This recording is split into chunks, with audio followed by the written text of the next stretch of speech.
Et il me disait, mais le diable il donne tout. Hein. Amen. Hein. Amen. Amen. Il me disait, mais le diable donne tout. Il me dit, le diable donne beaucoup de choses. J'ai dit oui. Et c'est là où Dieu me fait comprendre que le diable donne beaucoup de choses aux hommes pour le faire comprendre qu'il faut rester ici dans ce monde. Il faut rester ici sur cette terre.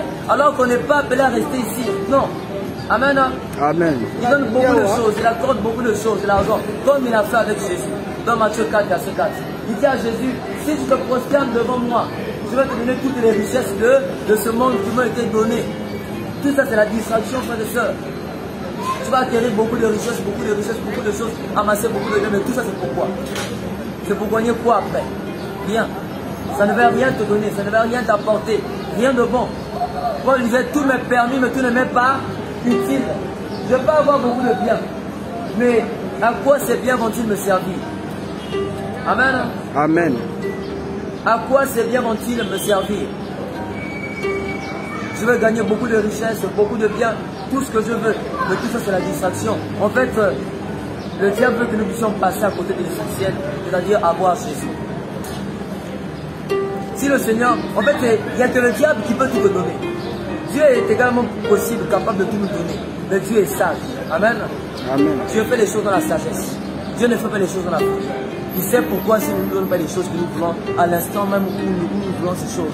Parce que si nous donnons ces choses-là, on va se dire, mais je n'ai plus besoin du salut. Je n'ai plus besoin du salut en Christ parce que j'ai tout ce dont j'ai besoin dans ce monde. Oh non, frères et sœurs. Jésus seul est notre tout. Jésus seul est notre lumière. Jésus seul est notre vie. Jésus seul, frères et sœurs, est notre salut. Le Seigneur est sage. Frères et sœurs. Amen. Hein? Amen. Le Seigneur est très sage. Les pensées du Seigneur, les pensées d'Elohim ne sont pas nos pensées. Pendant que toi tu penses à autre chose, le Seigneur pense aussi à autre chose. Il y a un homme, hein, c'est une histoire juste, ça ne dure pas trop. Un jour dans sa ville, il a plu.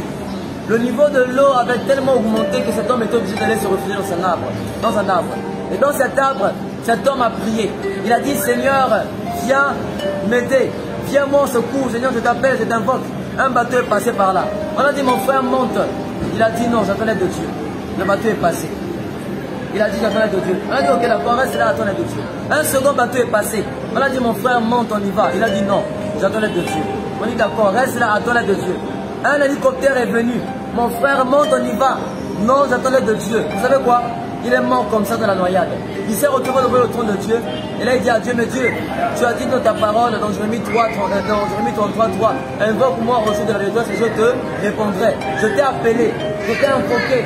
Mais pourquoi est-ce que je ne suis même pas venu en aide? Et là, Dieu lui dit, mais je t'ai envoyé 2 bateaux et un hélicoptère. Comment voulais-tu que je vienne encore te sauver? Amen.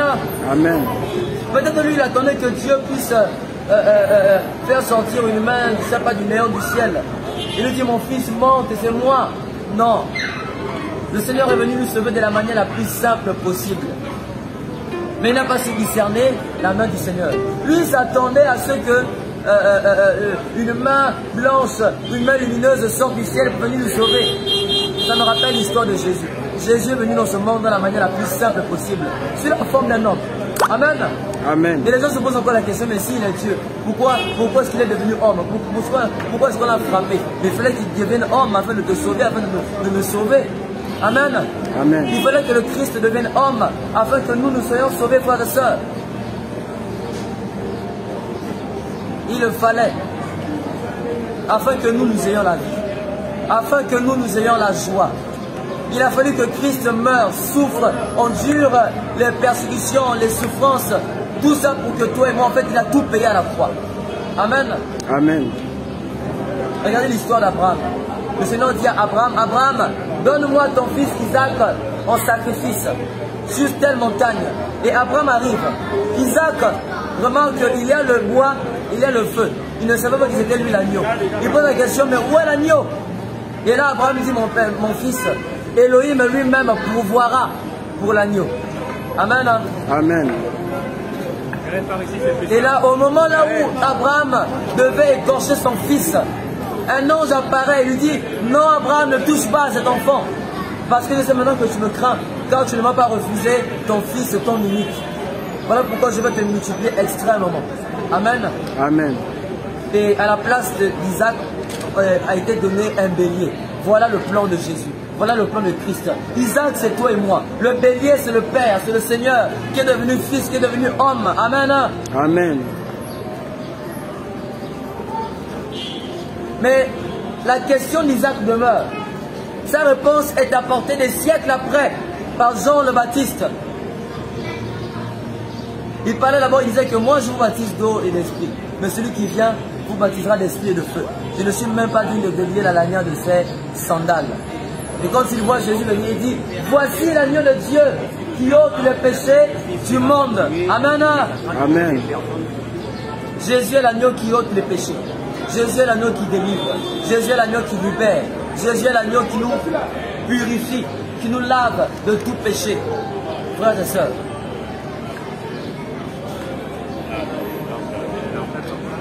Jésus est l'agneau pascal, l'agneau de la Pâque. Jésus est l'agneau qu'il fallait pour le péché des hommes. Amen. Amen. Reviens donc à Jésus, car sans Jésus on n'est rien. Sans Jésus nous sommes que de la poussière. Sans Jésus nous sommes comme des tortues sans carapace. Sans Jésus nous sommes comme des crabes qui marchent sans leur coquille, sans leur carapace, sans leur pince. Sans Jésus nous sommes comme des escargots qui marchent sans leur coquille. Sans Jésus nous sommes comme des poules qu'on peut venir voler à n'importe quelle heure. Amen. Amen. Vous voyez les poules la nuit quand elles dorment là, dès que 18h arrive. Je ne sais pas si vous avez fait cette remarque. Lorsque 18h arrive, regardez la poule. Elle commence à ne plus bouger. Elle ne fait plus rien. Comme si à l'heure là, on les a dit ne bougeait plus. Elle est même comme inoptisée. Elle est là maintenant, elle commence à somnoler. Si la nuit la trouve là sur la route, là, elle va dormir là sur la route. Amen. Amen. Et là, n'importe qui peut venir la prendre, aller la déplumer dans sa maison. Et puis mettre dans le bouillon ou mettre dans la marmite, je ne sais pas, faire ce qu'elle veut, réputation. Amen. Hein? Amen. Ça, ce n'est rien. Ça, c'est l'enveloppe. Ça, ce corps-là sera mangé par des vers, par des asticots. Nous sommes tous étrangers. De l'Européen à l'Africain, de l'Asiatique à l'Américain. Nous sommes tous étrangers dans ce monde. Alléluia. Amen. Mon frère, ne te laisse donc pas séduire par le malin, par le diable, mais réveille-toi, prends conscience et cherche Jésus, car Jésus revient à toute vitesse.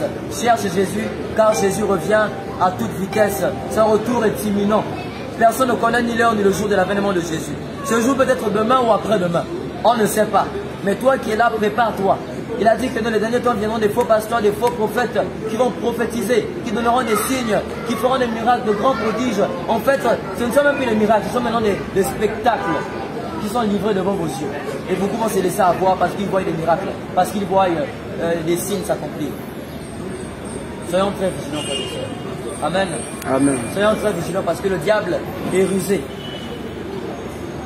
Que ceux qui ont les oreilles pour entendent ce que l'Esprit d'Élohim dit aux assemblées. Soyez bénis abondamment et richement au nom de Yahushua Mashiach. Si tu as entendu, gloire au Seigneur.